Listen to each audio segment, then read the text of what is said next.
La suite de l'épisode.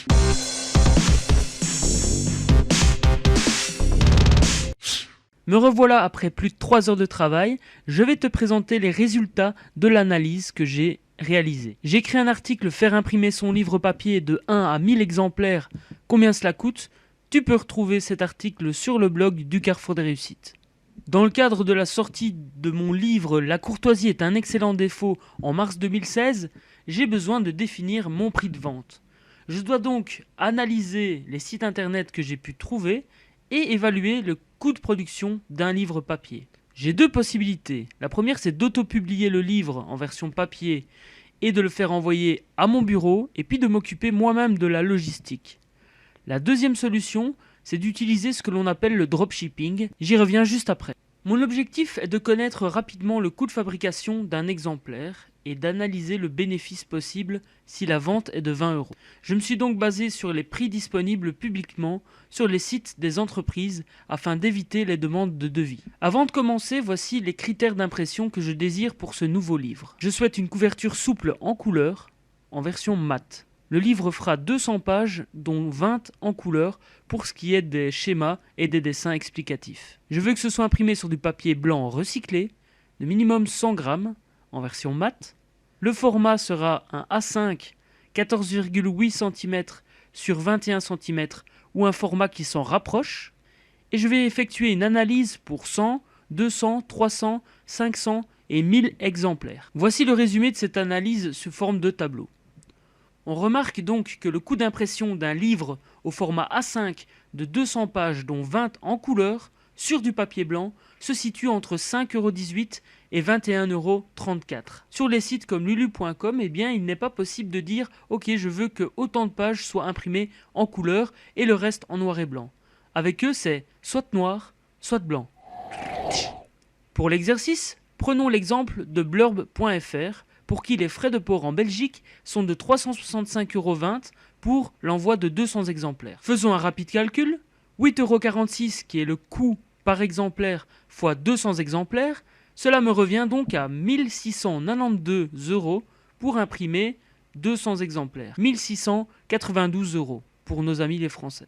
Je rajoute le coût d'impression qui est de 1692 € à 365,20 € d'envoi vers la Belgique. Cela me revient donc à 2057,20 € pour me faire envoyer 200 exemplaires à mon bureau.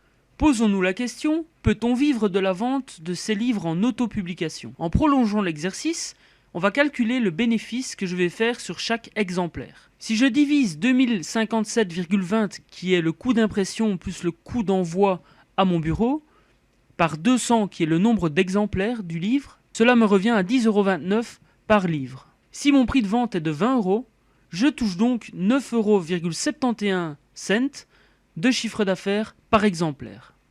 Si je divise 9,71 par 2,5, qui est en fait un calcul simplifié pour tout ce qui est paiement d'impôts, assurance pension, etc., cela me fait un bénéfice de 3,88 € par exemplaire vendu. Donc si je vends 200 exemplaires de mon livre La courtoisie est un excellent défaut, je toucherai donc 776,80 €. Tout cela sans compter le temps et l'argent que cela va me demander de gérer la logistique. On remarque donc que la vente de livres en autopublication est difficilement rentable seule. C'est la raison pour laquelle je prévois une série de conférences pour promouvoir la sortie du livre et complétée par des ateliers et des formations payantes. C'est la meilleure stratégie pour un auteur. En effet, le livre doit être un produit d'appel. Il permet de partager son expertise et d'être utile pour les autres. Les ateliers et les formations permettent aux personnes qui le désirent d'aller plus loin dans la mise en application de ces partages. Il est également possible de proposer du coaching de groupe ou de l'accompagnement personnalisé. On va voir ça dans le totem d'offres tout de suite après. La deuxième solution, c'est le dropshipping, c'est-à-dire que l'on va sous-traiter la logistique. Cela permet d'augmenter le bénéfice par exemplaire, puisque l'on va gagner du temps, on va gagner de l'argent, puisque rappelez-vous que votre temps vaut de l'argent. Il y a des assurances sur les dégâts possibles que les livres peuvent subir lors du stockage, et cela nous simplifie la vie. La seule société que j'ai trouvée facilement est blurb.fr qui propose un service d'entreposage et d'achat. J'envisage donc de travailler avec cette entreprise avec qui j'ai déjà collaboré par le passé pour mon projet Univers sauf échelon.